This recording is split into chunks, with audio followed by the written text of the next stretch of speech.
नमस्कार दोस्तों, हमने कल के वीडियो में देखा था कि खैरागढ़ का नाम खैरागढ़ क्यों पड़ा। क्योंकि वह राजा अपने खैरागढ़ नाम से एक राज्य खोले थे और उसके आसपास बहुत सारे वृक्षों खड़गराह या खैर वृक्षों की अधिकता होने के कारण वहाँ का नाम खैरागढ़ पड़ा।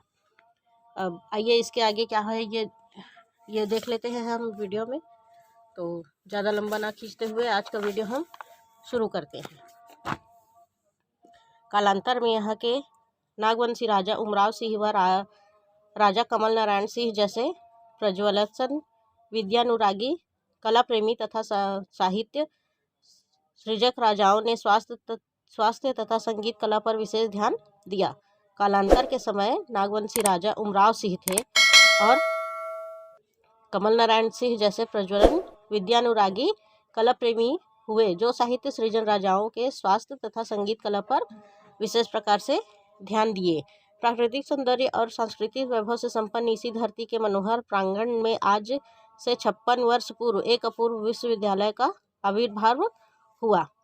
सांस्कृतिक वैभव से संपन्न इस धरती के मनोहर प्रांगण आंगन में 56 वर्ष पूर्व 56 वर्ष पूर्व विश्वविद्यालय का आविर्भाव हुआ। गुरु शिष्य परंपरा से पल्लवी संगीत की शिक्षा के लिए विद्यालयों की परिकल्पना भी बाल्यावस्था में थी। गुरु एवं शिष्य की जो अनोखी परंपरा थी, पल्लवित संगीत शिक्षा के लिए विद्यालयों की परिकल्पना भी बाल्यावस्था में ही उसी समय तत्कालीन मध्य प्रदेश के अंतर्गत छत्तीसगढ़ में स्थित खैरागढ़ नगर को इंदिरा कला संगीत विश्वविद्यालय की स्थापना का गौरव प्राप्त हुआ। उसी समय मध्य प्रदेश के अंतर्गत आने वाले छत्तीसगढ़ राज्य में खैरागढ़ नगर में इंद्र कला विश्वविद्यालय की स्थापना किया गया।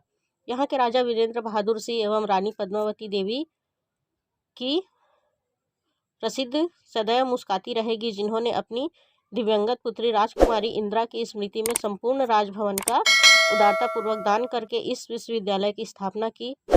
14 अक्टूबर 1956 ईस्वी में श्रीमती इंदिरा गांधी ने उसका उद्घाटन किया। इस विश्वविद्यालय को राजकुमारी इंदिरा की याद में दान कर दिया गया, जिसकी स्थापना 14 अक्टूबर 1956 को इंदिरा गांधी ने किया, इसका उद्घाटन किया। यही से मध्य प्रदेश के प्रथम मुख्यमंत्री पंडित रवि शंकर शुक्ल के सहयोग से एशिया के प्रथम एवं एकमात्र विश्वविद्यालय की स्वर्ण यात्रा आरंभ हुई। यहाँ से मध्य प्रदेश के प्रथम मुख्यमंत्री कौन थे? पंडित रवि शंकर शुक्ल। उनके ही सहयोग के द्वारा इस विश्वविद्यालय की आरंभ हुई। इस विश्वविद्यालय के प्रथम कुलपति पद्म भूषण पंडित S.N. रातंजकर का संगीत के आरंभिक पाठ्यक्रम बनाने में महती योगदान रहा। इस विश्वविद्यालय के प्रथम कुलपति पद्म भूषण पंडित S.N. रातरंजन का संगीत के आरंभ में महत्वपूर्ण योगदान रहा। उन्होंने संगीत की शिक्षा को घरानों की चार दीवारी से निकलकर संस्थागत किया। घर घर में जो संगीत बजती थी उसको बाहर निकालकर संस्थागत किया। शास्त्र और प्रयोग को एक दूसरे के नज़दीक लाने और जोड़ने का कार्य किया। शास्त्र और प्रयोग एक दूसरे के नज़दीक लाकर उन्हें आपस में जोड़ने का काम किया। इससे गीत संगीत और नृत्य की शिक्षा के प्रति समाज का दृष्टिकोण सकारात्मक हुआ। इससे गीत संगीत और नृत्य जो होती है, इसमें समाज का दृष्टिकोण सकारात्मक रूप से उजागर हुआ। वर्तमान में विश्वविद्यालय के शिक्षण विभाग द्वारा संगीत कला, चित्रकला, मूर्तिकला, छापा कला, लोक कला तथा साहित्य संबंधी डिप्लोमा, स्नातक, स्नातकोत्तर पाठ्यक्रम सम्मिलित है। आज हमारे विश्वविद्यालय में अनेक प्रकार के चित्रकला, मूर्तिकला के संबंध में डिप्लोमा, स्नातक एवं स्नातकोत्तर पाठ्यक्रम भी सम्मिलित किए जाते हैं। यहाँ के BA ऑनर्स संगीत, नृत्य, लोक संगीत तथा BF, MA, MFA के पाठ्यक्रम में रोजगारमूलक तथा जीवन पर्यंत उपयोगी है। यहाँ अनेक विषयों में संगीत, लोक नृत्य को पाठ्यक्रम के रूप में उपयोगी माना गया है। यहाँ गायन पक्ष में हिंदुस्तानी गायन, कर्नाटक गायन, सुगम संगीत गायन, लोक संगीत की प्रभावी शिक्षण व्यवस्था है। यहाँ गायन पक्ष में हिंदुस्तानी गायन है, कर्नाटक वाला है, सुगम संगीत, लोक संगीत में शिक्षण व्यवस्था है।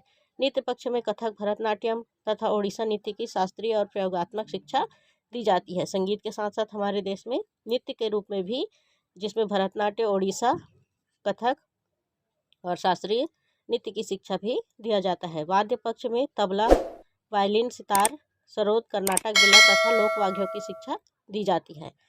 संगीत, नृत्य, इसके साथ साथ वाद्य पक्ष में भी जैसे तबला हो गया, सितार, कर्नाटक, लोक वाद्यों की भी शिक्षा दिया जाता है। दृश्य कला के अंतर्गत चित्रकला, मूर्तिकला तथा छापा कला के स्नातकोत्तर तक की शिक्षा व्यवस्था है। दृश्य कला के अंतर्गत कौन कौन से आते हैं? चित्रकला हो गया, मूर्तिकला हो गया और छापा कला हो गया। इसमें भी शिक्षा की व्यवस्था किया गया है।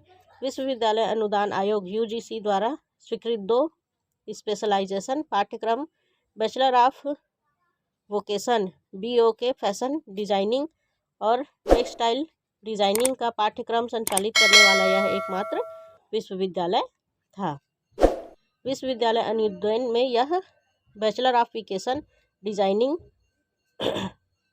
टेक्सटाइल डिजाइनिंग यह सब संचालित करने वाला यह एकमात्र विद्यालय है। यहाँ कला संकाय में हिंदी, संस्कृत, अंग्रेजी भाषा एवं साहित्य के पाठ्यक्रम संकलित है। इस खैरागढ़ विश्वविद्यालय में कला संकाय में हिंदी है, संस्कृत है, अंग्रेजी भाषा एवं साहित्य के पाठ्यक्रम भी संचालित हैं। प्राचीन भारतीय इतिहास, संस्कृति के पुरातत्व तथा थिएटर की स्नातकोत्तर की पढ़ाई होती है। प्राचीन भारतीय इतिहास में संस्कृत एवं पुरातत्व तथा थिएटर की स्नातकोत्तर की पढ़ाई होती है। यहाँ पर्यावरण से लेकर दैनिक जीवन में उपयोगी अनेक प्रकार की शिक्षा दी जाती है। यहाँ पर्यावरण से लेकर दैनिक जीवन में जो भी उपयोगी होती है उनकी शिक्षा भी दिया जाता है। विद्यालय में दर्जनों मनोरंजन तथा रोजगारमूलक डिप्लोमा तथा सर्टिफिकेट कोर्स संचालित किए जाते हैं। इस कॉलेज में दर्जनों भर में मनोरंजन तथा रोजगारमूलक सर्टिफिकेट दिया जाता है। विद्यालय में 5 संकाय के 20 विभागों द्वारा संस्थागत जीवन शिक्षण तथा व्यावसायिक शिक्षा दी जाती है। इसमें 5 संकाय में 20 विभाग अलग अलग हैं जिसके द्वारा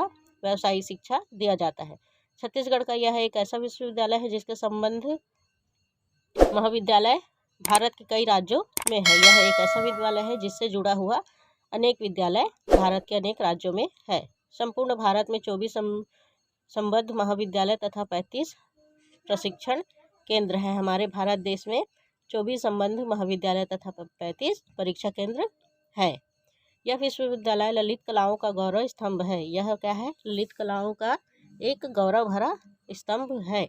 यहाँ PhD तथा DLiT तक शोध कार्य होते हैं। यहाँ PhD एक कोर्स है और DLiT भी एक कोर्स है, उसके शोध कार्य भी होते हैं। यहाँ से प्रकाशित उच्च स्तरीय शोध पत्रिकाएं कला सौरभ, कला वैभव तथा लिटरेरी डिस्कोर्स विश्वविद्यालय के गुणवत्तापूर्ण शिक्षा के दर्पण है। यहाँ पत्रिकाएं कला सौरभ के अलावा लिटरेरी डिस्कोर्स विश्वविद्यालय के भी गुणवत्तापूर्ण शिक्षा के एक दर्पण के समान है।